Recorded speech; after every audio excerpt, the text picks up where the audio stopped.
కాదు లేదనుటలాకాశంబుగాదు, లేదు కాదనుటలు లేమిడి కాదు, కాదు కాదను మాట కలిమియుగాదు.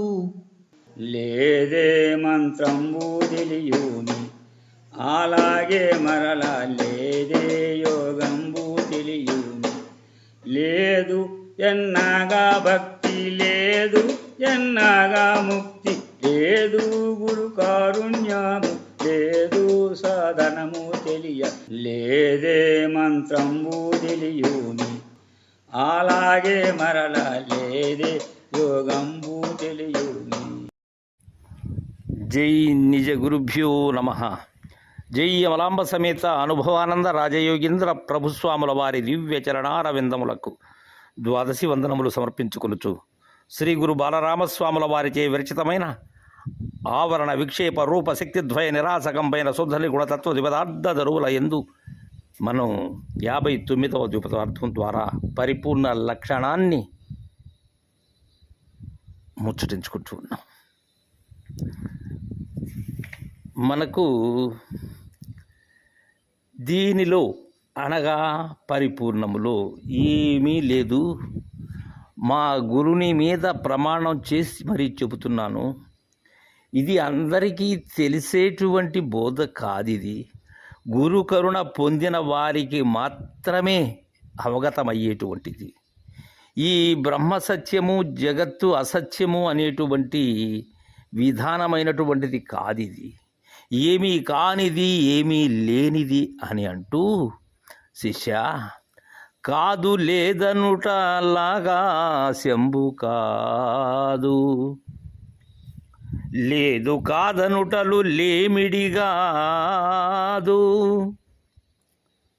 కాదు కాదను మాట కలిమియు కాదు. ఇది కాదు అనరానిది, లేదు అనరానిది శిష్య. ఇది ఆకాశ రూపము కాదు.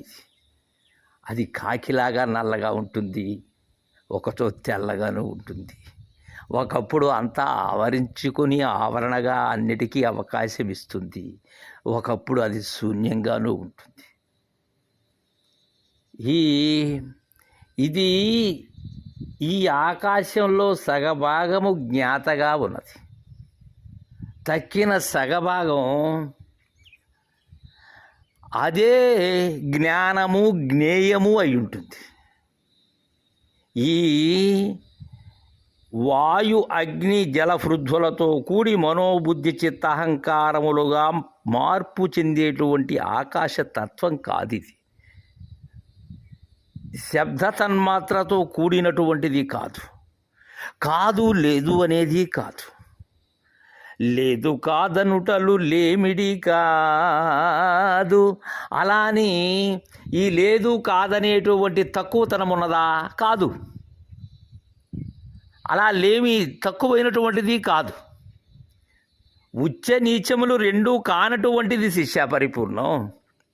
అలానే కాదు కాదను మాట కలిమియు కాదు. కాదు కాదు అనేటువంటి మాట ఏదైతే వస్తున్నదో అలాంటి గొప్పతనము కాదు. ఇది గొప్ప కురచలు లేనటువంటిది పరిపూర్ణం. ఇక దీనిని తెలుసుకోవాలి అంటే లేదే మంత్రంబు తెలియుమి అలాగే మరలా లేదే యోగంబు తెలియుమి. దీనికి మనత్రాణమైనటువంటి ఏ మంత్రము లేదు. ఇది మిగిలినటువంటి భ్రాంతియుత సిద్ధాంతములలో ఉండబడేటువంటి మంత్రోపాసన ద్వారా వశమయ్యేటువంటిది కాదు. అతి రహస్యమైనటువంటి బట్టబయలు.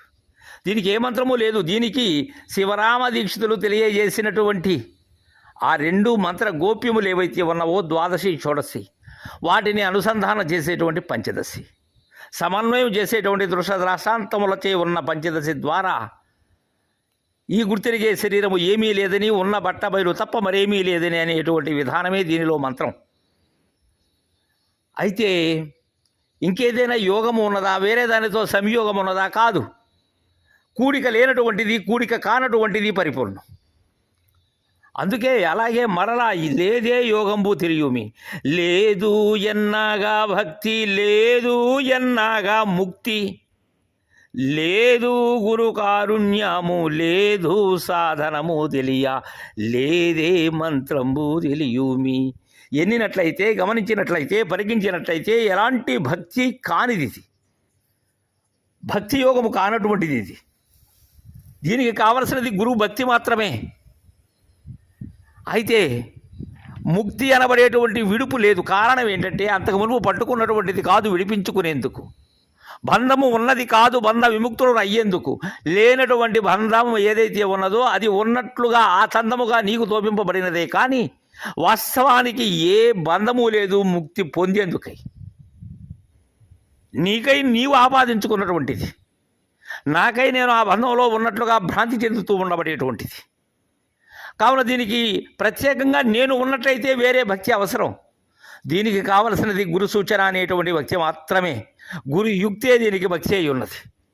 లేదు గురు కారుణ్యము. ఇక్కడ ఒక విషయాన్ని చెప్పారు.